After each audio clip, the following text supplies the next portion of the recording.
افسوس سر سے باپ کا سایہ چلا گیا، افسوس سر سے باپ کا سایہ چلا گیا، بے فکر زندگی کا سہارا چلا گیا۔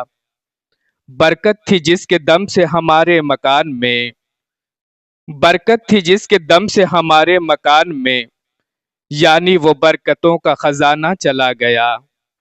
افسوس کس کے باپ سے جا کر کریں گے بات، افسوس کس کے باپ سے جا کر کریں گے بات، داغے یتیمی دے کے وہ ہنستا چلا گیا۔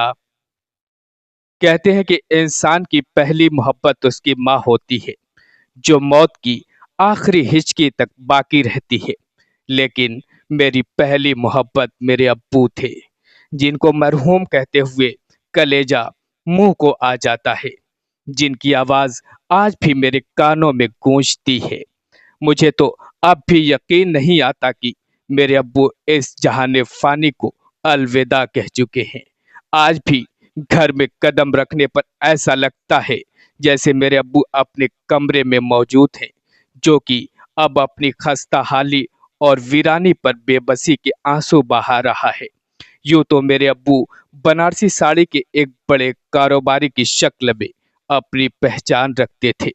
میرے یہاں بنارسی ساڑی کی بنائی کرنے والے کاریگر آج بھی میرے ابو کو اشتیاق گرہست کے نام سے یاد کرتے ہوئے کہتے ہیں کہ اشتیاق گرہست بڑے نرم دل انسان تھے، جس کا ناجائز فائدہ خود ان کے سگے بھائیوں نے بھی بھرپور اٹھایا۔ میرے باپ ایک سیدھے سادھے انسان تھے، جن کا کبھی کسی سے کوئی جھگڑا نہیں ہوا۔ مجھے اپنے ابو کی تمام خوبیاں ہمیشہ یاد آتی ہیں۔ دل و دماغ میں رہ کر وہ یاد آتا ہے، دل و دماغ میں رہ کر وہ یاد آتا ہے، جو یادگار ہو منظر وہ یاد آتا ہے۔ مجھے تو ویسے ہے بیماری بھول جانے کی، مجھے تو ویسے ہے بیماری بھول جانے کی، پر ایک شخص ہے اکثر وہ یاد آتا ہے۔ 19 جنوری سن 2020 نیا سال خوشیاں لانے کے بجائے غم انگیز داستان بن کر وارد ہوا۔ جب میرے ابو کا انتقال ہوا، ان دنوں میں لکھنؤ میں رہا کرتا تھا۔ 19 جنوری سن 2020 کو عجیب سی بے چینی تھی، دل رو رہا تھا۔ دھیان بٹانے کے لیے میں کمپیوٹر پر اپنا کام کرنے لگا۔ بعد نماز مغرب مجھے مبارک پور سے فون آنے لگے۔ پہلا فون اٹھاتے ہی ایسی خبر سننے کو ملی جس نے میری دنیا وہ شخص جو ہمیں سب سے پیارا تھا، خدا کو پیارا ہو چکا تھا۔ وہ انسان جس کے ساتھ ہم نے برسوں گزارے، وہ ہمیشہ کے لیے ہم سے جدا ہو چکا تھا۔ اسی وقت میں نے اپنا بیگ اٹھایا اور بس کے ذریعے اپنے گھر مبارک پور کے لیے روانہ ہو گیا۔ سفر کا وہ وقت میں کبھی نہیں بھول سکتا، جس کا ایک ایک لمحہ صدیوں پر بھاری تھا۔ میں بس کی کھڑکی سے باہر دیکھنے لگا اور مجھے محسوس ہوا کہ باہر کے تمام منظر خون کے آنسو رو رہے ہیں۔